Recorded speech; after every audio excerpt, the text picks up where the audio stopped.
성경에서 산은 더더욱 특별한 의미를 가지는 경우가 대단히 많습니다. 그냥 산이 아니에요. 구약에 등장하는 각종 산 이름을 보면은 대략 10개 정도 됩니다. 물론 성경적인 의미에서 중심이 되는 산을 정리하면 한 10개 남짓됩니다. 대표적으로 여러분 잘 아시는 시내산.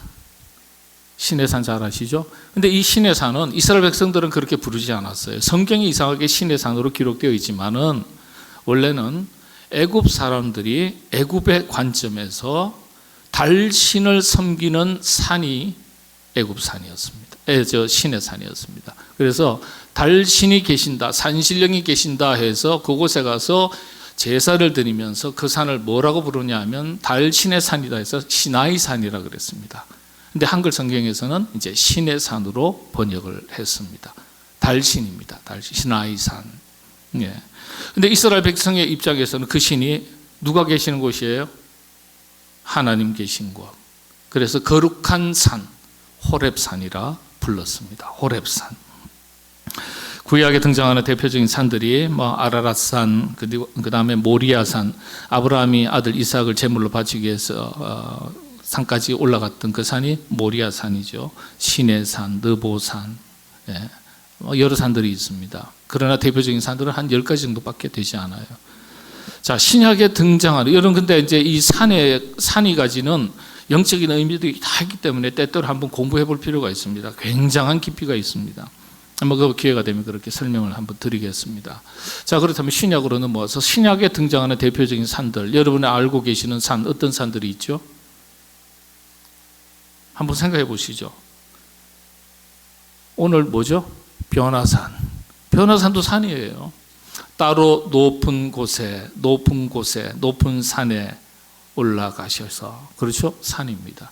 그런데 이스라엘 백성들은 이 변화산, 우리가 이제 성경을 가지고 지금의 2000년의 역사 뒤에 볼 때는 변모산 이렇게도 말합니다. 변모산, 변화산.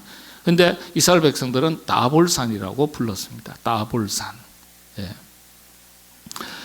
변화산이 있고요. 그 다음에 여러분 너무 잘 아시는 주님께서 기도하셨던 겟세마네 동산, 야산입니다. 그 다음에 감난산도 있고요. 이런 산이 주는 이미지가 있고 또 때때로 그 산이 가지고 있는 영적인 의미가 다 있습니다. 성경에는요. 근데 일반적으로 산은 인간이 오르지 못할 이상적인 곳, 또 신께 제사를 드리는 곳, 예배를 드리는 곳, 거룩한 곳으로 신이 거하고 있는 산이다. 그렇게 믿어왔습니다. 그래서 제사를 드리고 신을 만나기 위해서는 산에 올라가야 했습니다. 모세도 신의 산, 호렙산이죠. 올랐습니다. 그곳에서 계약문서, 신학 용어입니다. 계약문서라고 그랬어요. 10계명을 받았습니다. 10계명은 모세율법을 다 압축한 것인데 하나님의 말씀의 핵심을 정리한 것이죠. 이런 점으로 비춰볼 때요, 이 산은 구별된 곳이죠. 세속과 구별되는 신성시 되는 곳이었습니다. 변화산 사건 역시 이와 같은 산에서 일어난 신비한 이 환상적인 기적 사건입니다. 그래서 변화산 역시 신성한 산이 됩니다. 우리가 간단하게 한 단어로 바꾼다면 성산이 됩니다. 성산, 거룩한 산. 이 성산 사건 속에서 여러분들 영적인 교훈이 담겨져 있는데 세 가지 질문을 통해서 그 교훈을 찾아볼 수 있습니다. 오늘은 세 번째인데요. 다시 한번 세 가지 질문을 가지고 영적인 교훈을 찾아가도록 하겠습니다. 첫 번째, 변화산이 가지는 의미가 뭘까? 변화산. 여러분, 이 성경의 히브리어, 특히 히브리어는요, 성경의 언어는 중국의 한자, 뜻글자와 같은 그런 한 단어 한 단어의 의미가 다 담겨져 있어요. 그래서 변화산도 의미가 있는 겁니다. 변화산. 변화산이 가지는 의미. 그리고 두 번째는 왜 빨리 내려오셨을까? 성경에는 언어적으로는 빨리 내려오셨다라는 구절이 없어요. 그러나 문맥상 8절과 9절을 보면 분위기가 완전히 틀립니다. 빨리 내려오신 거예요. 왜 빨리 내려오셨을까? 이유가 있겠죠. 세 번째, 예수님께서 산에서 내려오시면서 하살할 때 제자들에게 당부하신 정도가 아니라 경고하셨어요. 경고하시는 거예요. 굉장히 엄하게, 무겁게, 철저하게 명령하신 거예요. 경고하셨다 그랬어요. 어떤 걸 경고하셨습니까? 이 엄청난 변화산 사건에서 일어났던 눈으로 보고 귀로 들었던, 체험했던 이 엄청난 사건에 대해서 내가 다시 살아날 때까지, 부활할 때까지 절대 누구에게도 말하지 말라. 여러분, 엄청난 사건에 대해서는 여러분들이 입이 근질근질해서 견딜 수가 없잖아요. 그죠? 그리고 더더욱 기가 막힌 기적의 사건이라면 이야기할 수 있어야 되잖아요. 근데 못하게 하셨어요. 왜 못하게 하셨을까요? 그 이유를 보면 영적인 교훈이 담겨져 있습니다. 먼저 변화산에 대한 의미를 한번 살펴보겠습니다. 제자들이 올랐던 따로 높은 산, 신비한 환상을 경험한 기적의 산, 영적인 거듭남을 체험한 거룩한 산. 이제 변화산이요, 성산이 된 겁니다. 제자들이 그런 신비한 환상을 체험하고 영적인 변화를 경험하고 은혜를 체험하고 나니까 사람은 보이지 않았고, 사람이 누구였습니까? 모세와 엘리야였어요. 모세와 엘리야는, 이 진보적인 신학자 중에 하비 콕스라는 분이 있는데 이렇게 설명을 합니다. 지난 시간에도 말씀드렸듯이 모세와 엘리야는 육신을 가지고 있는 인간입니다. 그런데 그 인간은 보이지 않았고 대화했던 예수님만 보였다 그랬어요. 예수님만 보였다. 인간은 땅의 사람이에요. 근데 예수님은 신이에요. 그렇죠? 다시 말씀을 드리면 육신의 것은 보이지 않고, 육의 것은 보이지 않고, 세속의 것은 보이지 않고 영적인 것이 보였다는 거예요. 영적인 눈을 뜨게 된 걸 말합니다. 영적으로 깨어난 걸 말하는 거예요.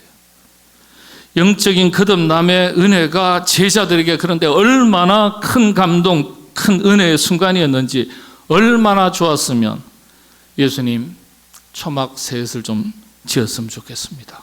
그 말이 뭘 말하는 거죠? 더 오래 있고 싶다는 거예요. 더 함께 있고 싶다는 거예요. 여러분, 사람도 경관이 뛰어난 곳이거나 분위기가 좋은 기가 막힌 자리에 가게 되면 더 오래 머물러 있고 싶어 합니다. 누구나 다 마찬가지 아니겠어요? 너무 좋은 거예요. 감동이 있고 감격이 있었던 거예요. 그래서 주님께 초막 셋을 좀 짓겠다. 더 있으면 안 되겠냐, 그런 뜻이에요. 그렇다면 주님께서는 그래, 좀 더 있다 가자, 그러면 그렇게 말씀하셔도 되잖아요. 근데 예수님은 아니었어요. 곧바로 내려옵니다. 제자들이 분명 은혜를 받았어요. 영적으로 어떤 큰 깨달음이 있었어요. 자각이 있었어요. 사람은 눈에 안 보이고 오직 주님만 보였다. 그죠? 오직 예수와 자기들 뿐이었더라. 주변을 둘러보니 영적으로 눈이 뜬 거예요. 얼마나 좋았겠어요. 그런데 문맥을 보면 8절과 9절인데 큰 영적인 큰 은혜 경험을 한 내용이 8절이에요. 그런데 9절이, 곧이어 9절이 어떻게 기록하고 있습니까? 9절 한번 보실까요? 그들이 산에서 내려올 때 예수께서 경고하시되 인자가 죽은 자 가운데서 살아날 때까지는 본 것을 아무에게도 이르지 말라 하시니. 원래 일반적인 경우라면 제자들이 영적인 거듭남을 체험한 은혜를 받아서 한동안 머물러 있고 그랬더라면 성경이 어떻게 기록되겠어요? 제자들이 은혜를 받아 함께 나누고 감사하였더라. 이렇게 기록되는 게 우리 정서상 맞는 거예요. 그렇게 기록되면 제자들이 은혜 받고 깨닫고 거듭나고 은혜 충만, 그런 제자들의 영적인 상태가 더 강조될 수 있었죠. 받은 바 은혜가 있으니까 제자들이 신비한 체험을 통하여 은혜 받고 하나님께 감사하고 그곳에 더 머물러 있더라. 이러면은 제자들이 그 감동과 감격이 더 강조가 되지 않겠어요? 그렇게 구절이 기록되지 않아요. 곧바로 하산 얘기가 나왔어요. 하산 얘기. 제자들의 감동과 은혜의 여운은 칼로 자른 듯이 마무리가 되고 말씀드립니다. 곧장 하산의 이야기로 이어집니다. 흔히 하는 말로요. 수련을 끝낸 제자들에게 스승이 이제 더는 가르칠 것이 없으니 하산하거라. 이런 식이에요. 그런데 여기에 메시지가 있어요. 왜 이렇게 성경이 기록했을까? 그 뜻을 다시 한번 살피기 위해서 산 이야기로 돌아가겠습니다. 일반적으로 성경에서 하나님이 계신 산을 뭐라고 부른다고 말씀드렸습니까? 성산이라고 부릅니다. 성산. 구약 성경에서는 14번 기록되어 있습니다. 시편 99편 9절 한번 보겠습니다. 함께 한번 읽어주시면 좋겠습니다. 시작합니다. 너희는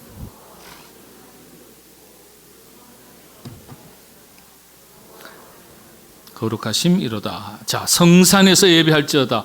여기서 성산은 물리적으로 높은 산을 가리키는 말이기도 하지만은 하나님께서 계시는 곳 자체를 성산이라고 부릅니다. 이 성산은요, 근데 거기서 예배드려라. 그러니까 이 성산은 곧 예배의 자리인 것을 말합니다. 예배의 자리. 여러분, 성산이 어디라고요? 여기에요. 왜냐? 하나님 계신 자리이기 때문에. 이사야서 27장 13절, 이사야서 56장 7절을 또 한번 보겠습니다. 같이 한번 읽겠습니다. 그날에 큰 나팔을 불리니 아수르 땅에서 멸망하는 자들과 애굽 땅으로 쫓겨난 자들이 돌아와서 예루살렘 성산에서 여호와께 예배하리라. 예루살렘 성산, 예루살렘 성전을 말합니다. 그 다음 이사야서 56장 7절, 내가 곧 그들을 나의 성산으로 인도하여 기도하는 내 집에서 그들을 기쁘게 할 것이며 그들의 번제와 희생을 나의 제단에서 기꺼이 받게 되리니 이는 내 집은 만민이 기도하는 집이라 일컬음이 될 것임이라. 주님께서 교회를 뭐라고 말씀하셨죠? 그렇죠. 만민이 기도하는 집이라고 예수님께서 직접 선포하셨어요. 구약에 있는 말씀이지만 인용해서 예수님께서 직접 말씀하시는 거예요. 성전을 말하는 거예요. 지금의 의미로서는요, 예배 장소, 교회를 말합니다. 성산이 교회고 교회가 성산이에요. 여기에 중요한 의미가 있습니다. 여러분, 하나님의 은혜는 우리가 모든 곳에서 다 체험할 수 있어요. 우리가 사실 예배를 드리려면요, 모든 곳에서 다 예배 드릴 수 있습니다. 왜냐? 하나님은 모든 곳에 계시기 때문에. 그럼에도 불구하고 그러나 하나님의 은혜는 1차적으로 성산에서 가장 먼저 경험되어집니다. 그게 교회예요. 그게 예배의 현장입니다. 이게 오늘날의 교회와 예배가 가지는 영적인 가치이자 의미입니다. 하나님의 은혜는 어디에서부터 흘러나온다고요? 교회에서, 예배를 통해서 1차적으로 우리에게 먼저 은혜가 흘러들어오기 시작하는 거예요. 그래서 교회 생활이 중요하고 예배 생활이 중요합니다. 왜냐? 교회를 통해서, 예배를 통해서 하나님의 은혜가 먼저 흘러나오기 때문에. 하나님의 은혜가 어떤 방식으로 우리에게 흘러오는지 시편 133편 1절에서 3절 말씀을 보면 잘 알 수 있습니다. 제가 봉독해 드리겠습니다.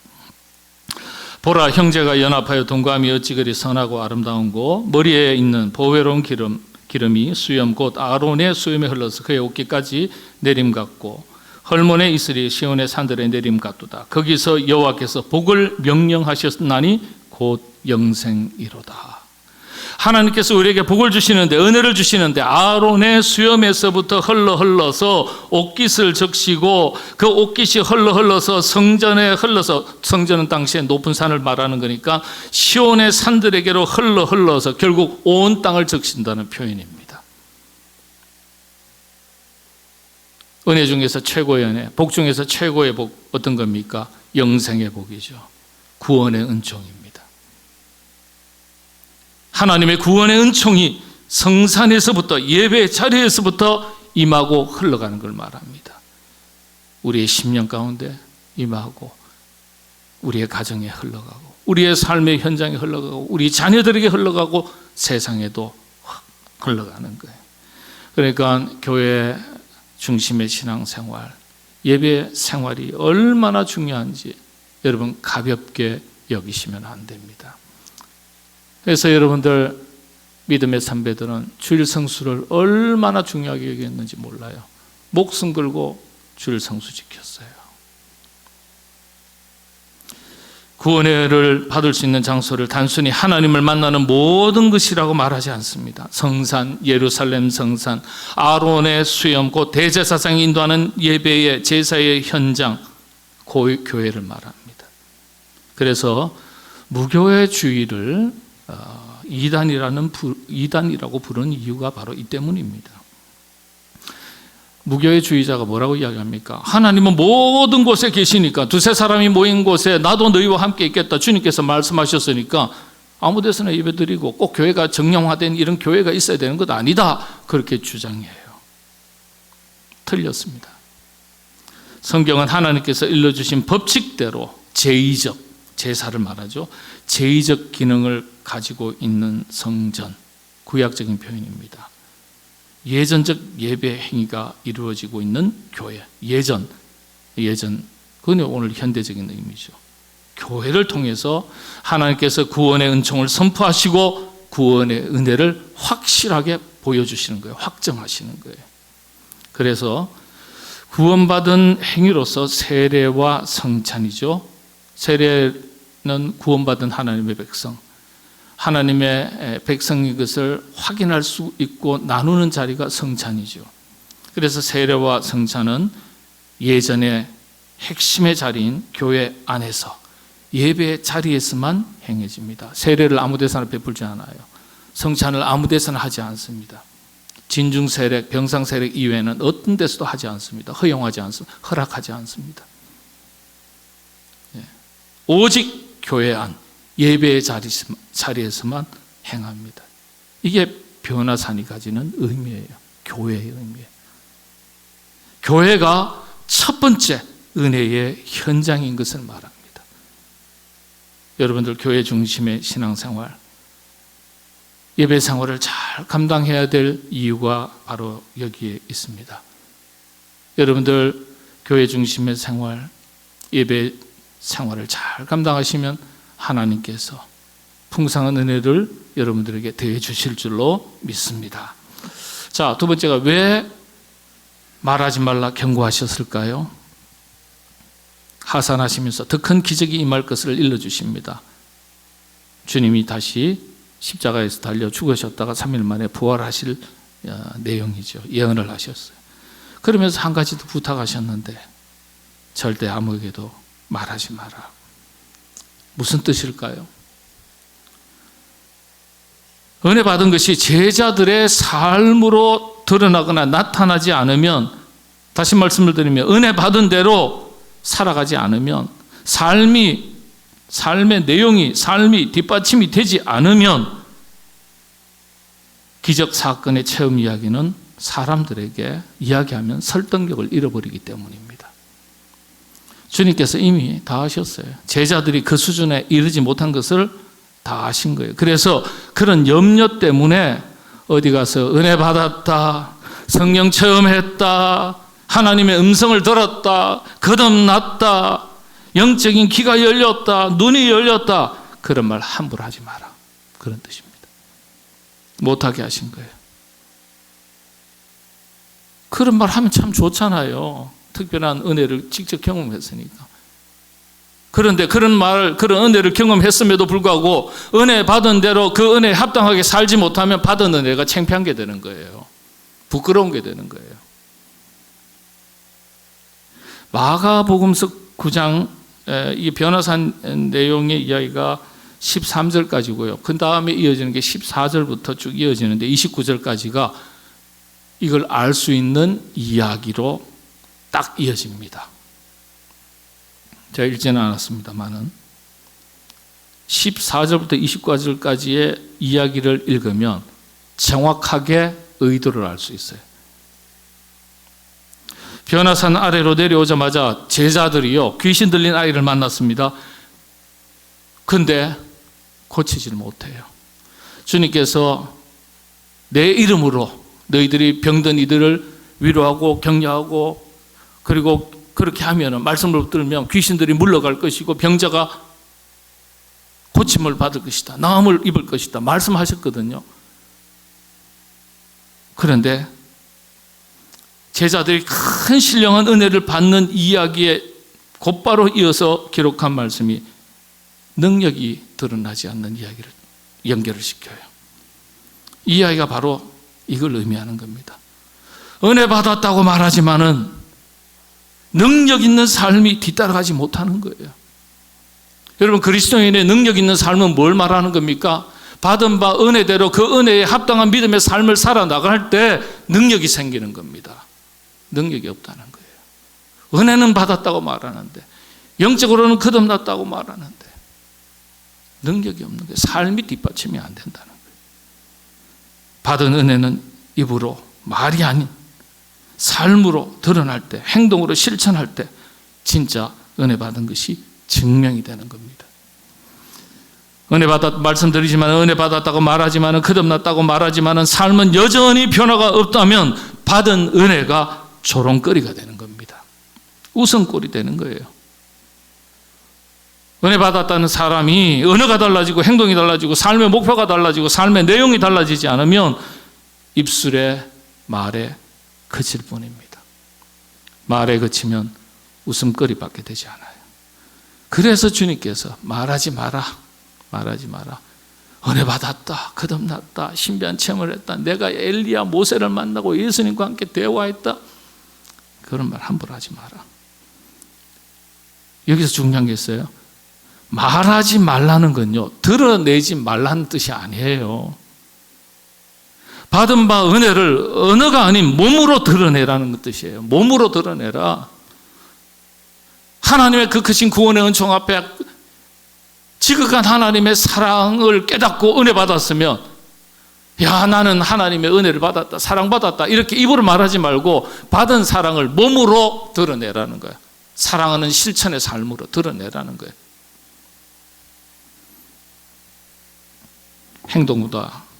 행동이 말보다 더 강력한 힘을 발휘할 때가 있습니다. 그래서 제자들이 말이 앞서는 걸 보신 거예요. 말이 앞서는 걸.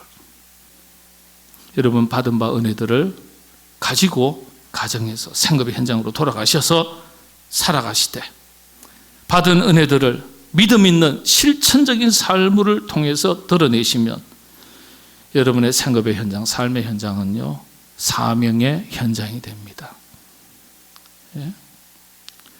여러분의 직장 일터가 육신의 삶을 위한 생업의 터전이라면 직업이 되겠죠. 직장이 되겠죠. 그러나 받은 바 은혜를 가지고 그리스도인의 선한 영향력을 발휘하는 복음의 사람으로 여러분이 살아가시면 여러분의 직장과 생업의 터전은 하나님의 영광을 드러내는 사명의 현장이 될 것입니다. 신앙은요, 산 위에서만 머무는 것이 아니에요. 산 아래로 내려가서 세상 속에서 살아내는 것입니다. 은혜 받는 것에 머물러 있지 마시고 받은 은혜 삶의 현장에서 쏟아내라는 뜻입니다. 이게 빨리 하산하신 이유입니다. 은혜 받았냐? 오케이. 그 받은 바 은혜를 삶으로 실천해라. 삶의 현장에서. 이건 세상을 살아가면서 세상을 바꾸는 그리스도인의 삶의 방식입니다. 은혜 받는 것은 나를 변화시키지만은 은혜 받은 대로 살아가야 세상을 바꿀 수 있습니다. 그런 능력 있는 삶을 살아나가시는 여러분 다 되시기를 바랍니다.